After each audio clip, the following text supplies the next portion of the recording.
ये वीडियो आपने देख ली तो मुझे लगता है कि कोई भी साहित्य का क्वेश्चन आपसे एग्जाम में छूटेगा नहीं। तो आइए बढ़ते हैं इस वीडियो में और वही प्रश्न लिए हैं जो परीक्षा में सबसे ज्यादा ट्रेंड होते हैं।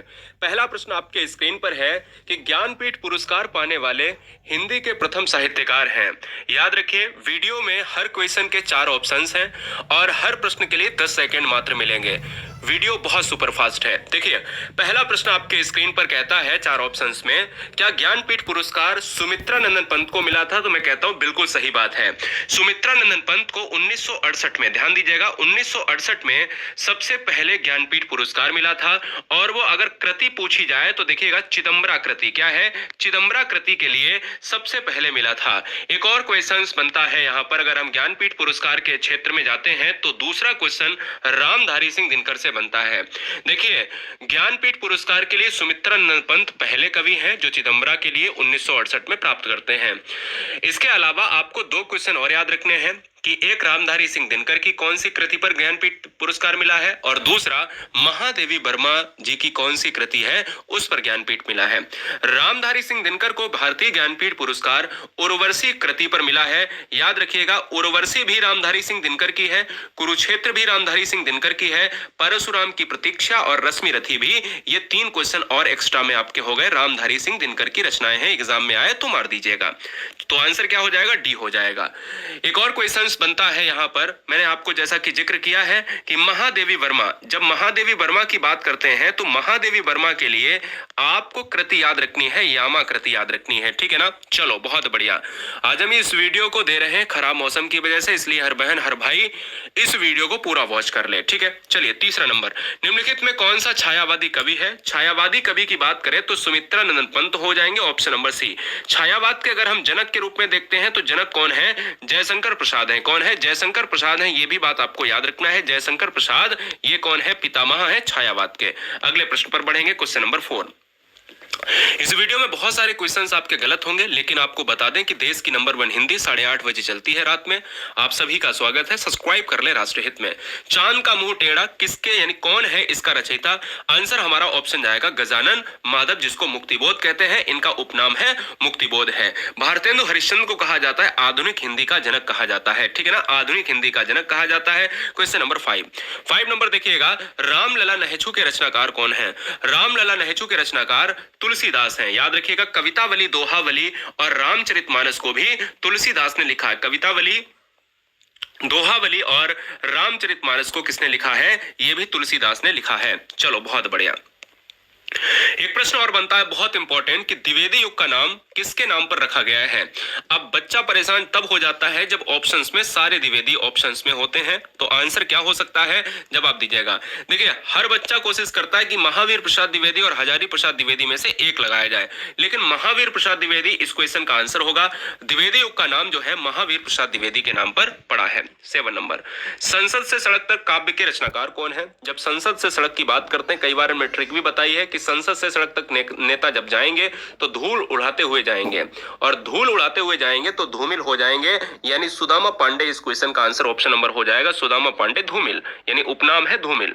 रंगभूमि उपन्यास के रचनाकार कौन है? A to Z कठिन से कठिन, सरल से सरल क्वेश्चन 50 क्वेश्चन में समाहित कर दिया है। रंगभूमि उपन्यास के रचनाकार कौन है? 8 नंबर का जो आंसर होगा दोस्तों वो ऑप्शन नंबर सी हो जाएगा, प्रेमचंद्र। इस क्वेश्चन का आंसर लॉक हो जाएगा। अगला क्वेश्चन आपके स्क्रीन पर 9 नंबर कहता है, ज्ञानपीठ पुरस्कार किस क्षेत्र में श्रेष्ठ कार्य के लिए दिया जाता है? ज्ञानपीठ पुरस्कार दिया जाता है साहित्य के क्षेत्र में।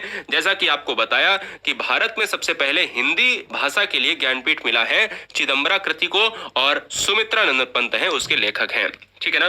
ज्ञानपीठ पुरस्कार की अगर मैं बात करूं तो एक और क्वेश्चन बनता है कि ज्ञानपीठ पुरस्कार दिया जाता है हिंदी भाषा के प्रचार प्रसार हेतु, भारतीय लेखकों के आर्थिक सहायता हेतु, भारतीय भाषा में साहित्यकारों के रचनात्मक लेखन हेतु, या फिर इनमें से कोई नहीं। तो 10 नंबर का आंसर मैं कह सकता हूं कि साहित्य से जुड़ा है, लेकिन साहित्यकारों के रचनात्मक लेखन से संबंधित है, ऑप्शन सी चला जाएगा।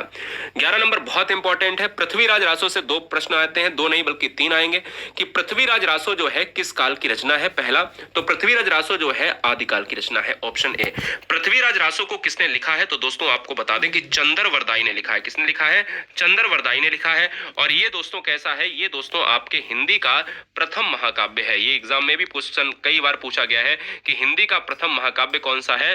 पृथ्वीराज रासो है। ये भी बात आपको याद रखनी है, ठीक है ना। किसने लिखा है? चंद्रवरदाई ने लिखा है। आदिकाल की कृति है, ये भी बात आपको याद रखनी है।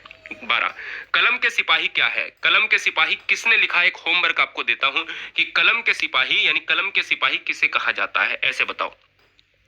कलम के सिपाही की बात करें तो ये दोस्तों जीवनी भी है और दोस्तों ये आपको एग्जाम में कई बार विवादित क्वेश्चंस में फंसा सकता है। 13 नंबर, हिंदी की पहली कहानी लेखिका का नाम क्या है? पहली कहानी लेखिका का नाम है दोस्तों बंग महिला है। ऑप्शन नंबर हमारा किसके साथ जाएगा? ए के साथ। खड़ी बोली के सर्वप्रथम लोकप्रिय कवि माने जाते हैं रामधारी सिंह दिनकर को कहा जाता है द्वितीय राष्ट्र कवि।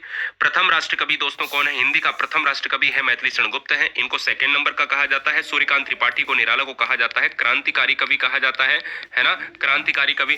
और इस क्वेश्चन में 14 नंबर का जो आंसर है दोस्तों वो किसके साथ? डी के साथ जाएगा। खड़ी बोली के सर्वप्रथम जो है कवि माने जाते हैं उपाध्याय यानी हरिऔध, अयोध्या सिंह उपाध्याय, और इनकी है एक रचना प्रिय प्रवास। अगला प्रश्न है गोदान किसकी कृति है? तो गोदान दोस्तों किसकी कृति है? प्रेमचंद्र की कृति है। गोदान की बात करी जाए या गबन की बात करी जाए या मैं कह सकता हूं निर्मला की बात करी जाए, क्या निर्मला की बात करी जाए या ये सभी अगर देखा जाए तो एक अधूरा उपन्यास आपको याद रखना है कि अधूरा उपन्यास है मंगलसूत्र। क्या है? मंगलसूत्र किनका अधूरा उपन्यास है? ये दोस्तों आपका ऑप्शन नंबर बी, ठीक है ना। चलो, अपभ्रंश का वाल्मीकि किसे कहा जाता है? अपभ्रंश का वाल्मीकि 16 नंबर का इस क्वेश्चन का आंसर हो जाएगा डी के साथ, स्वयंभू के साथ होगा। ऑप्शन नंबर हमारा 4 हो जाएगा, यानी स्वयंभू को कहा जाता है, अपभ्रंश का वाल्मीकि कहा जाता है। चंद्रवरदाई किसके दरबारी कवि थे? चंद्रवरदाई जो है किसके दरबारी कवि थे? मैंने कहा चंद्रवरदाई की बात करें तो पृथ्वीराज रासो आदिकाल में लिखा है। चंद्रवरदाई किसके दरबारी कवि होंगे? तो आपको पता होना चाहिए कि 17 नंबर का जो आंसर है वो डी, पृथ्वीराज रासो जो है किनके चित्र पर यानी चलचित्र पर वर्णन करता है, किनके ऊपर जीवनी है?